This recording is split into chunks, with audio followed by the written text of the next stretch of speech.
အားလုံးပဲမင်္ဂလာပါဗျာကိုစိုးကြီးရဲ့တပွဲကောင်းစီစဉ်ရနေပြီးတော့ကားရပြုလိုက်ရပါတယ်ဗျာကျွန်တော်တကယ်ကျွန်တော်အားလုံးပဲမင်္ဂလာပါဗျာဒီနေ့မှာကျွန်တော်တပွဲကောင်းဖြစ်ကျွန်တော်ကိုပါအီတာလီယာ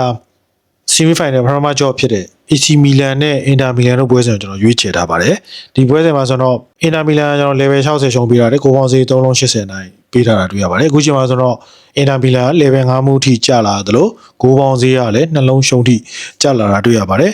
ကိုပေါင်းစီကတော့ကျွန်တော်ကိုပေါင်းစီအရပြောရမယ်ဆိုရင်ကိုပေါင်းစီလေးကျလာတယ်ဆိုပေမဲ့လည်းပေါ့ဒီနေ့ပွဲကကျွန်တော်တို့ဒီမီလန်ဒါဘီပေါ့နော်ဒီမီလန်ဒါဘီမှာကိုပေါင်းအပေါ်လေးလည်းကောင်းတဲ့အနေအထားမှာရှိတယ်ဒါပေမဲ့အနေငယ်တော့ race တော့များတဲ့အနေအထားမှာရှိတယ်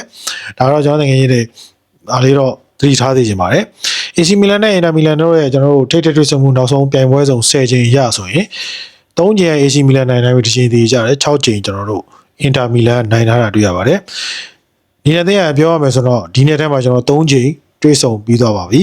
3ချိန်နေထားရပြောမယ်ဆိုရင်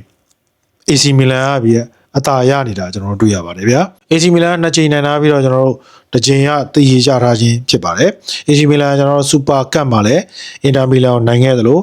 ဝေးခွင်းကျွန်တော်အင်တာမီလန်ကွင်းမှာဆိုရင်လည်းကျွန်တော်2-1နဲ့နိုင်ထားသလို AC မီလန်ကွင်းမှာ1-1တည်ကြခဲ့တာဖြစ်ပါတယ်ဒီနေ့တည်းကကျွန်တော်တို့တကွင်းထဲမှာပဲရှင်ပြိုင်နေရတဲ့အနေအထားဆိုပေမဲ့လည်းပေါ့နော်ဒါဘီပွဲဖြစ်တာကြောင့်ကျွန်တော်တို့ပရိသတ်ပေါ့နော်ကွာသွားမဲ့အနေအထားမှာရှိတယ်လို့ပဲကျွန်တော်ပြောပြစီဒါကြောင့်ဒီနေ့ပွဲ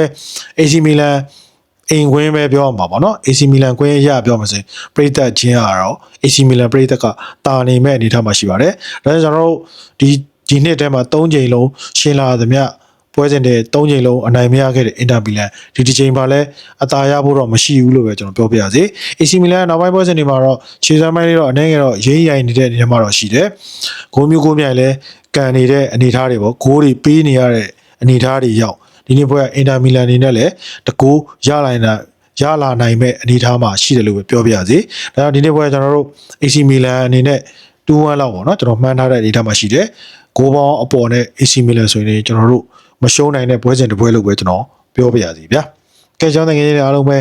ကံကောင်းကြပါစေဗျာ